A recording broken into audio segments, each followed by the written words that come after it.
Hi കൂട്ടുകാരെ, ഇന്ന് നമുക്ക് ഒരു പച്ചമരുന്ന് പരിചയപ്പെടാം.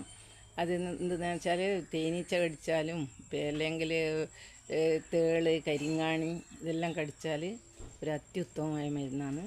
അതെന്ന് വെച്ചാൽ അതിൻ്റെ ഇല പിഴിഞ്ഞിട്ട് അതിൻ്റെ ഇല 2-3 ഇല പറിച്ച് പിഴിഞ്ഞിട്ട് ഈ തേനീച്ച കുത്തിയ സ്ഥലത്ത് ആ ആണി പൊരിച്ചിട്ട് തിരുമ്പിയിട്ട് അവിടെ പുരട്ടിയാൽ വേദനയും ഉണ്ടാവില്ല, ഒറ്റപ്പൊടി നീരുണ്ടാവില്ല, വേദനയേ ഉണ്ടാവില്ല ഇത് നീര് പുരട്ടിയാൽ. പിന്നെ ഇതിനെന്ന് വെച്ചാൽ ഇത് അരിശസിനും നല്ലതാണ്. ഇതിൻ്റെ 2-3 ഇല ദിവസവും പറിച്ചിട്ട് ചവച്ചരച്ച് ഇറക്കിയാൽ അരിശസിൻ്റെ വേദനയും കുറയുന്നുണ്ട്. ആ മരുന്ന് ഏതാണെന്ന് ഞാൻ പറഞ്ഞുതരാം. ഇതാണ് ആ മരുന്ന്.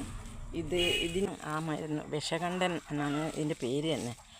എല്ലാ വിഷത്തിനും പറ്റുന്നതാണ് ഇത്.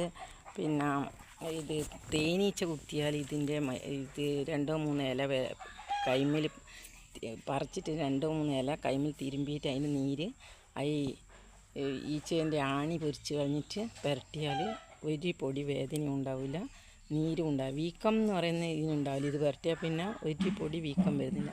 പിന്നെ ഈ കരിങ്ങാണി, തേള്, പിന്നെ ഏതെങ്കിലും ചില ഉറുമ്പെല്ലാം കടിച്ചാലുണ്ടാവില്ല ഭയങ്കരമായിട്ട് ഒരു നീരും വേദനയെല്ലാം, അതിനെല്ലാം ഇത് ഉത്തമമാണ്. പിന്നെ ഇത് അരിശസിന് ഇത് എപ്പോഴും രാവിലെ ഒരു 3-4 ഇല പറിച്ചിട്ട് ചവച്ചരച്ചിട്ട് തിന്നാൽ ഈ ഇല ചവച്ചരച്ച് തിന്നതിന് ഒരു പ്രശ്നവുമില്ല. ഞാൻ എല്ലാ ദിവസവും വെറുതെ തന്നെ ഉപയോഗിക്കലുണ്ട്. ഇതെല്ലാം ആരോഗ്യത്തിന് എല്ലാത്തിനും നല്ല ഒരു ഔഷധം തന്നെ, ഇല തന്നെയാണ്. അതുകൊണ്ട് ഞാൻ ദിവസവും ഇങ്ങനെ ഇവിടെ നമ്മൾ നട്ടതിൻ്റെ ഇതാണ് ഇതിൻ്റെ എല്ലാം തിരിയാതാണ് ഇങ്ങനെ ഇല്ലാത്തത്. ഞാൻ എല്ലാ ദിവസവും പറിച്ച് തിന്നതുകൊണ്ട്. പിന്നെ അത്യുത്തമമായ ഒരു മരുന്നാണ് ഇത്. എല്ലാവർക്കും പറഞ്ഞു കൊടുക്കുക.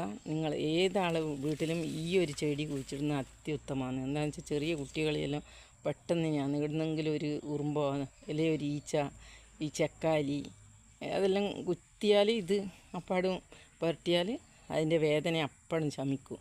അതുകൊണ്ട് എല്ലാവരും ഇങ്ങനത്തെ ഒരു ചെടി വീട്ടിൽ നടണം. ഇത് ഒരു അത്രയും ഉത്തമമായൊരു മരുന്നാണ്. പിന്നെ ഇത് നിങ്ങൾക്ക് അറിയുന്ന ആൾക്കെല്ലാം ഇത് ഷെയർ ചെയ്ത് കൊടുക്കുക. അഥവാ തേളോ കരിങ്ങാണിയാറ്റും കുത്തിയിട്ടുണ്ടെങ്കിൽ ഇത് ഉപയോഗിക്കുക. ഈ ചെടി എവിടെയെങ്കിലും കിട്ടുമെങ്കിൽ എല്ലാവരും വീട്ടിൽ നടുക. പിന്നെ ലൈക്ക് അടിക്കുക, ഷെയർ ചെയ്യുക, എന്നെ പ്രോത്സാഹിപ്പിക്കുക, സബ്സ്ക്രൈബ് ചെയ്യുക.